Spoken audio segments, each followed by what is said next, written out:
So, welcome back to the class of Pablo Neruda's Ars Poetica.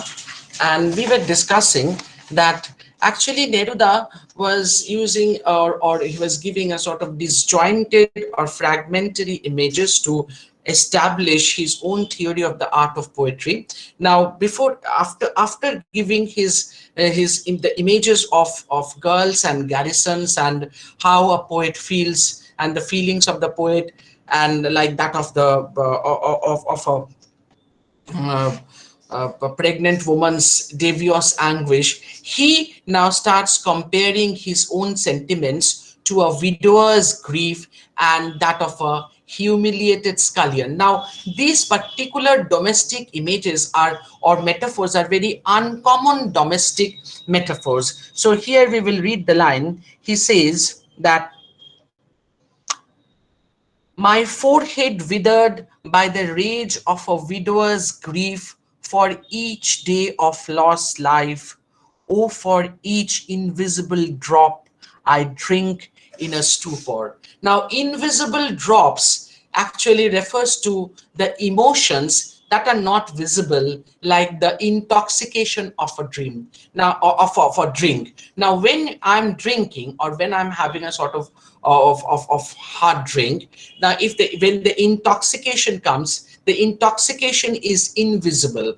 Now here he describes his emotions like those invisible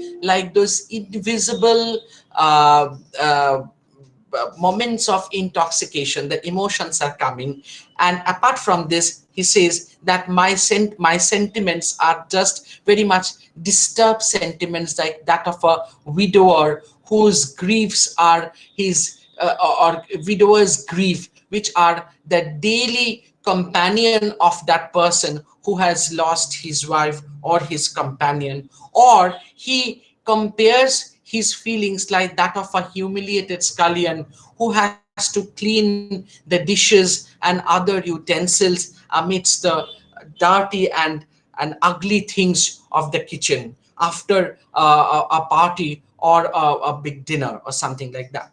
Now, the poet is preoccupied with the history of Chile and of the aftermath of violence against colonization. Now, that was something which we will find in many other poems of Neruda. Now, this preoccupation of Neruda actually unleashed certain uncertainties in his mind and which led to his fragmented style. Now, actually, Neruda was rather disturbed with the process and aftermath of the violence against colonization, and this actually gave birth to certain uncertainties in his mind for which he uses this fragmented style. That is why there are certain fragmented as well as vague images and phrases in this poem. For instance, a name I can't make out is quite vague and confusing, as is a larch of objects calling without answers, or the unbounded expanse of night collapsing in my bedroom. Now, here you will see that while the poet is actually trying to deal with his emotions and feelings, he says at the very last part of the poem that another way to put it, perhaps, a touch lays sadly by the hard truth is, if you want it so, the wind that whacks at my breast. So the wind is hitting me hard. I'm alone in the room. My doors and windows are open, and the wind is whacking at my heart. The unbounded expanse of night collapsing in my bedroom. So he says that this limitless expanse of dark night is actually slowly but very steadily collapsing in my bedroom. So he's using a very surrealist image of the darkness of night that is collapsing in his bedroom. The morning's rumors, a fire with sacrifice, the doubtful things that I heard in the morning that were full of sacrifices to some certain supreme things that were so much so very promising. Now beg of me this prophecy I have. Now they are begging at me with mournfulness and a larch of objects calling without answers. So they are jerking me. They are jerking certain objects and asking for something, but all these askings remain answerless, with a truceless movement, and the movement which is lack of negotiations or any kind of connections, a name I can't make out. So the poem actually ends with certain confusions of the poet, but the poet, with these confusions, with these fragmentations, with these disjointed things, is trying to establish something that we will discuss now. Now, I've said that the entire poem is suffused with with the hints of death, and there is violence. That there are so many things which actually refers to or suggests death, and there is violence in the in certain images, like winds that wax at my breast, that I have just now said. Even the drunken stupor the poet finds himself in comes very close to the ultimate sleep. So the drunken stupor actually refers to the ultimate sleep or death, like the metaphysical. It is very much like the metaphysical concepts of John Donne, that actually sleep, ultimate sleep means death. So the poet feels that the drunken stupor in him is very much like the feeling of death. Neruda then talks of a haunted house where people have been so intoxicated. He says that in the middle of the poem, we will find that a mirror tarnished the fog of a deserted house whose guests come in at night sloshed to perdition with a stench of clothes scattered on the floor and a yearning for flowers. Another way to put it, perhaps. So, yearning for flowers, I will discuss later. So, he talks of a haunted house where the people have been so intoxicated that they have no sense of communication with one another. The stench of the discarded clothes in that haunted house awakens in the poet that this is very important and this is very beautiful, a yearning for flowers, a yearning for the sweet smelling flowers, as though the scent of one can drive away from the other the odor. Now, actually, the stench of of that house, which is actually very nauseating, the sloshed dread drunk in actually the sloshed perdition, which actually Neruda uses here, the stench, the foul smell, actually, that actually reminds him of the sweet smelling flower, the fog of a deserted house, the nauseating smell of a deserted house actually reminds him of the sweet smelling flowers, the ugly smell of something. uh, the ugly smell of something brings in the mind of the poet something beautiful.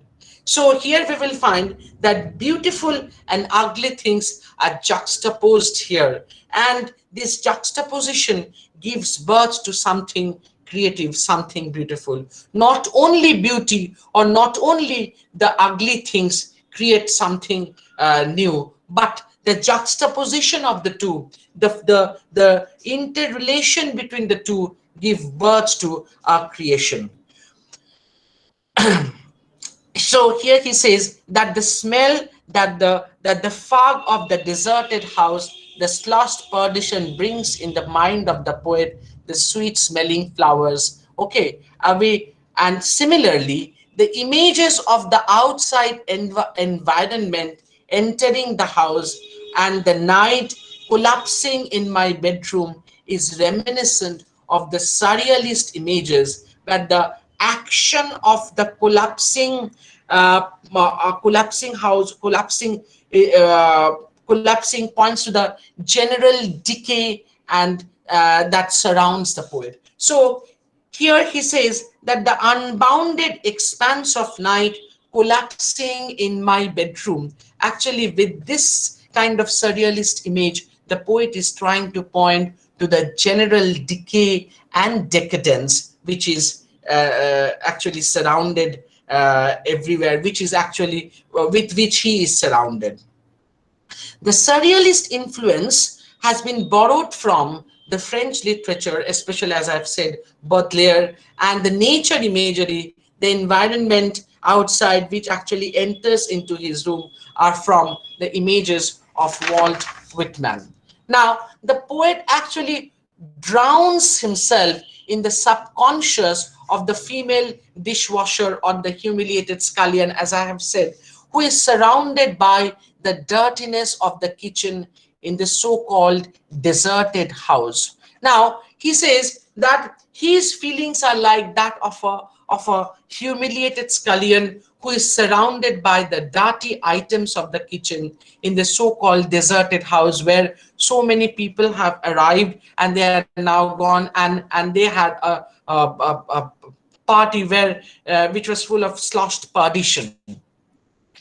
He faces a battery of drunken guests at night, and the visit of those drunken guests made him feel like a humiliated scullion, drunken guests at night, but still, but he yearns for what?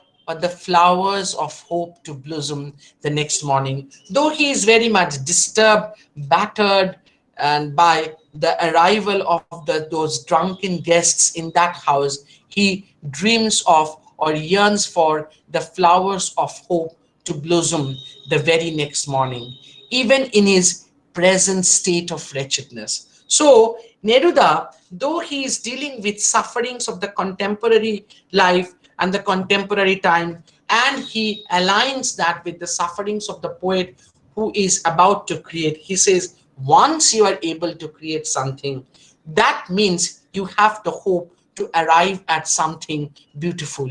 You still have the hope in you that something beautiful, something hopeful is awaiting. The poet is quite optimistic, and that is his ars poetica. What is that? Poetry must emerge out of a state of deep anguish, suffering, and humiliation.